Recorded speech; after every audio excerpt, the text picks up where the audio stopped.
Сәлем балалар, бүгін 59-шы сабақ. Бүгінгі сабақтың тақырыбы шамаларды өлшеу.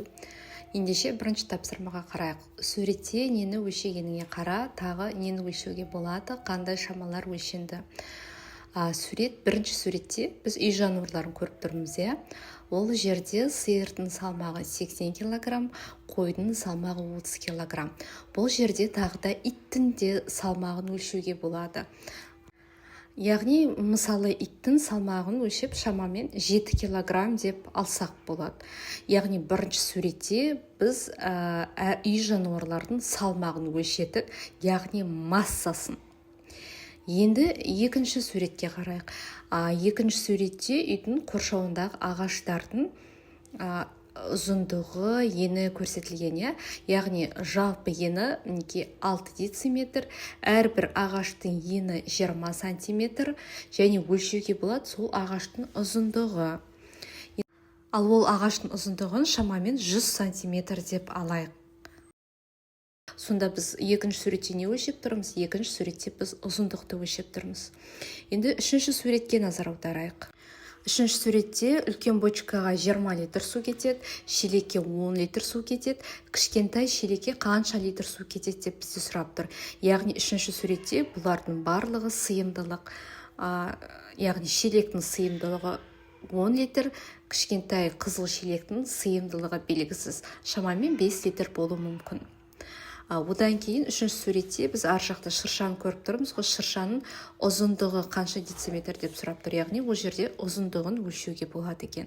Қорытындылай келе, бірінші суретте массаны, екінші суретте ұзындық, үшінші суретте біз сыйымдылықты белгісіз болып өлшеуге болатынын айттық. Және үшінші суретте сонымен қатар шыршаның ұзындығында өлшеуге болады екен.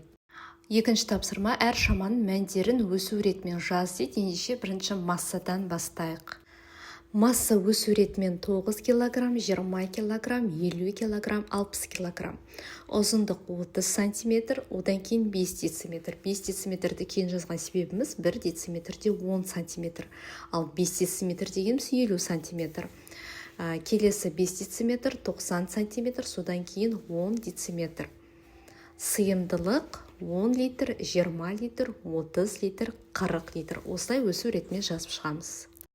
Келесі үшінші тапсырма ойлан және жауап бер. Бір үлкен стақанға екі кішкентай стақан шырын сияды. Кімнің шырыны көп дейді?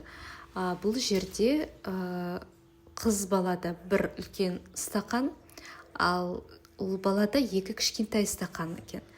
Сонда кімдікі көп болатын болса, екеуінікі бірдей.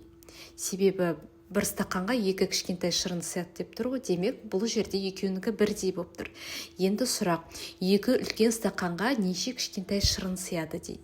Ендеше есептесек, мысалы, бір стақан орнына 2 деп жазсақ болады. Себебі бір стақанға екі кішкентай стақан шырын сияды деп тұр. Мына үлкен стақандардың орнына сол екілерді жазып қоямыз. Демек, 2 қосу 2 деп жазамыз. Сонда 4 шығады. Сонда 2 үлкен стақанға 4 кішкентай шырын сияды екен.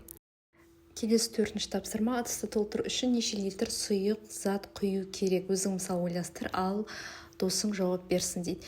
Ендеше бірінші суреттен бастайық. Бірінші ыдыстың сыйымдылығы 40 литр, оның ішінде 10 литр су бар. Оны 40 литрге толтыру үшін тағы қанша литр су құюымыз керек? Соны табу керек. Ол үшін біз 40 литрден 10 литрді азайтамыз. 40 литрден 10 литрді азайтсақ 30 литр шығады. Демек, бірінші ыдысты толтыру үшін тағы да 30 литр су керек. Келесі ыдыстың сыйымдылығы 40 литр, оның ішінде 30 литр су бар. 40 литрге толтыру үшін қанша литр су жетпейді? Оны табу үшін 40 литрден 30 литрді азайтамыз. 40 литрден 30 литрді азайтсақ 10 литр шығады. Демек, ыдысты толтыру үшін тағы да 10 литр су керек. Келесі ыдыстың сыйымдылығы 20 литр, оның ішінде 10 литр су бар. 20 литрге толтыру үшін тағы қанша су керек? Оны табу үшін 20 литрден 10 литрді азайтамыз. 20 литрден 10 литрді азайтсақ 10 литр шығады. Демек, бұл ыдысты толтыру үшін тағы да 10 литр су керек екен. Келесі ыдыстың сыйымдылығы 10 литр, оның ішінде 5 литр су бар. Ол суды ыдысты толтыру үшін тағы да қанша литр су керек, оны табу үшін 10 литрден 5 литрді азайтамыз. Сол кезде 5 литр шығады.